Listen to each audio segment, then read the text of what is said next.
Dinesh ji, SBI की growth एक तरह से कहें तो डायरेक्टली प्रोपोर्शनल रही है इंडिया की ग्रोथ से।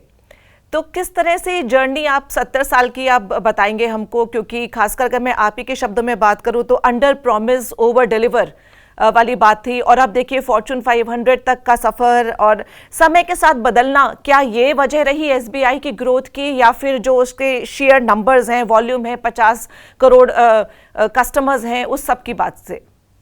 देखिए, ऐसा है कि 50 करोड़ कस्टमर के लिए ब्रांच नेटवर्क का बड़ा होना जरूरी था।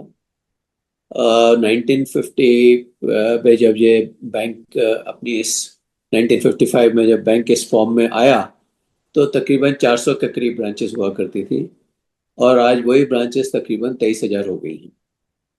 और जहाँ तक इकोनॉमी का सवाल है, तकरीबन 10,000 करोड़ के करीब का जीडीपी था, जो कि अब जो है 333 ट्रिलियन का जीडीपी है। तो उस तरह से अगर देखें तो जीडीपी में ग्रोथ जो है वो काफ़ी रिमार्केबल है। लेकिन उसके मुकाबले में बैंक की जमा राशि जो है, जो डिपॉजिट्स हैं, वो कहीं ज़्यादा तेज़ी से बढ़े हैं। और डिपॉजिट के साथ साथ लोन लोन भी जो है काफ़ी तेज़ी से बढ़ा है। देखिए, उसमें ऐसा है कि एक तो ब्रांच नेटवर्क का बढ़ना, नंबर ऑफ कस्टमर्स का बढ़ना, ये सब तो कारण है ही है। लेकिन बीच में जब कोर बैंकिंग और डिजिटाइजेशन की बात शुरू हुई, मैकेनाइजेशन जब शुरू हुआ, जो कि तकरीबन 1993 की तरफ जो है मेन रूप से मैकेनाइजेशन हुआ बैंक का, उसके बाद बैंक में प्रोसेसिंग कैपेसिटी काफ़ी बढ़ गई। 2000 में कोर बैंकिंग आ गया, 2002-3 में जो है कोर बैंकिंग शुरू हो गया, और तकरीबन 6-7 में वो ख़त्म हुआ प्रोजेक्ट। तो उसके माध्यम से बैंक की ब्रांचेस की प्रोसेसिंग कैपेसिटी काफ़ी बढ़ गई। और यही एक कारण है कि जो प्रॉफिट भी था पर एम्प्लॉय, वो कहीं बढ़ गया, तकरीबन 90,000 से बढ़कर तकरीबन 30 लाख रुपए तक का जो है पर एम्प्लॉय प्रॉफिट हो गया।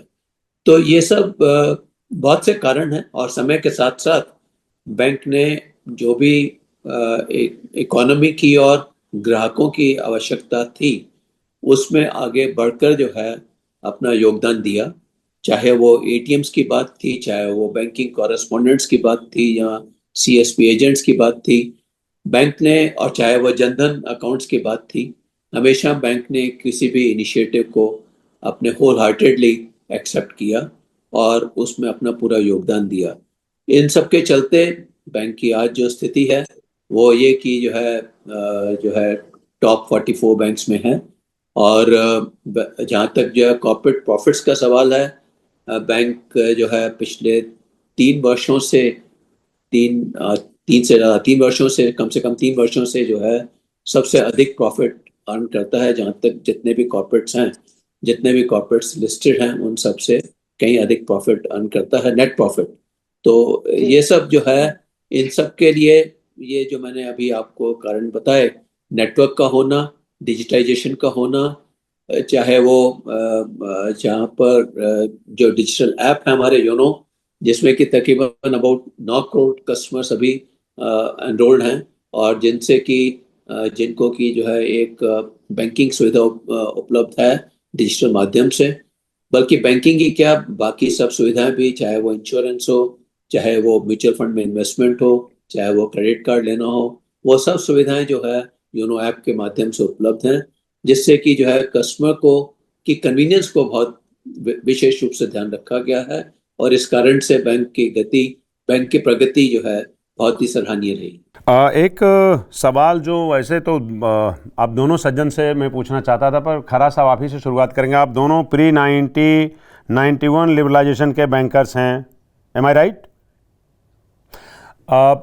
सर, 91 के पहले का एसबीआई और वर्क कल्चर और 91 के बाद का एसबीआई और वर्क कल्चर, जहाँ पे प्राइवेट बैंकों के लिए ज़्यादा स्पेस सरकार ने खोला, for example ICICI bank, HDFC bank और बाकी और दूसरे बैंक के नाम लेने की ज़रूरत नहीं है। दोनों प्री 91 और पोस्ट 91 एसबीआई के कल्चर में क्या फ़र्क आया, खरा साहब? देखिए, मेरा ये मानना है कि कंपटीशन जो है हमेशा किसी भी इंडस्ट्री के लिए बहुत अच्छा होता है। और ये हमने देखा है 91, जैसा आपने कहा, जी जैसे जैसे इनफैक्ट मैं ये कहूँगा कि 91 से पहले की जो इकोनॉमिक सिचुएशन थी वो एक बहुत ही अलग इकोनॉमिक सिचुएशन थी। लिबरलाइजेशन से पहले की इकोनॉमिक सिचुएशन अपने आप में बड़ा चैलेंज था। तो उसमें उस तरह के चैलेंज में भी रिजर्व बैंक ऑफ इंडिया का नजरिया अलग हुआ करता था।